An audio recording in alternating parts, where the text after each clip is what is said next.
Hi, I'm Corey, and this is Bicycles in Buddhism. Are you overly attached to something that is not healthy for you? Are you addicted to sex, drugs, video games, or social media? Do you identify with ideas or beliefs that no longer serve you? Or are you in a relationship with someone you know you're not compatible with? Well, today we're going to talk about renunciation and the benefits that come from breaking our unhealthy attachment to things. Renunciation, or Nekkhamma in Pali, is the third of the Buddhist paramitas, or perfections, which are qualities developed by those on the path to enlightenment. Renunciation means letting go physically and mentally to the things, people, experiences, and ideas we are overly attached to. It means learning to understand that these things are not actually necessary for our happiness, and that we already have everything that we need. People often fear renunciation because they think it means simply giving up the stuff that they enjoy in life. But this is not the case. What renunciation means is giving up our unhealthy relationship to these things. And rather than preventing us from enjoying, renunciation actually allows us to more consciously appreciate things instead of blindly reacting to them out of habit or compulsion. Renunciation means putting an end to the stories we tell ourselves about why the things we are attached to are necessary for our happiness. It means freeing ourselves from habitual behavior patterns so that we are better able to make wise decisions that benefit us. It means being able to maintain a balanced mind so that we do not grasp so hard to the things we find pleasant and we do not react negatively to the things that we find unpleasant. One of the main benefits of renunciation is the sense of self-mastery that comes with it.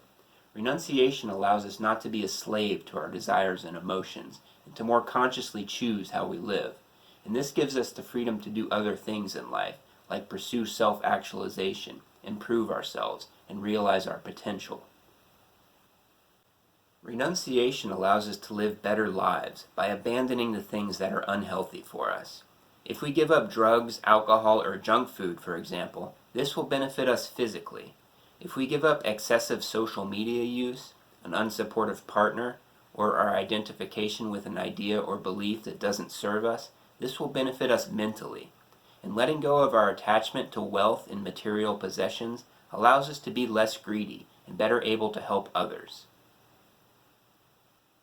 Renunciation allows us to see the suffering that is tied to our craving and attachment, and to realize that the pleasure we get from external objects is always temporary, how it never lasts, how there is never enough, and how we always need more of whatever we are attached to. Renunciation gives us freedom from the chain of reactivity that always leaves us unsatisfied. Often we cling to things we know are not healthy for us out of fear that is tied to our self-identity. We define ourselves by the things we are attached to, and we think giving them up means giving up who we are as persons. We don't know who or what we would be without these things, and this uncertainty scares us. Renunciation requires us to have compassion for ourselves, and faith that it's okay to radically change who we are, and to look at ourselves in a new way. Going into a meditation retreat is one of the easiest ways to get a taste of renunciation. Retreats are typically electronics-free environments, with no cell phones, TVs, or news, where you give up sex, drugs, even speaking to other people, and you are asked to follow a strict schedule and eat only the food that is provided. Speaking as someone who has done several retreats, it's hard to overstate the benefits that come from letting go of your everyday concerns, living simply, and truly getting to know yourself through meditation. Meditating allows us to look inside and understand why we try to make ourselves feel better through our attachments, and how this never works in the long term, and usually only makes things worse. Once we see this, and realize how unhappy our grasping makes us, renunciation becomes much easier. We don't look at it as a punishment, but rather as something that will make us happier. We learn the benefit of giving up a little pleasure from our attachments for the greater happiness that comes with meditation and self-mastery. Renunciation and spiritual practice allow us to experience sustainable well-being by tapping into our inner resources and realizing that what we already have is enough, that we don't need to be dependent on anything outside of us to be happy. Renunciation allows us the freedom to truly enjoy things in life without grasping onto them, and it makes us realize that the more we let go of something, the more at peace we can be.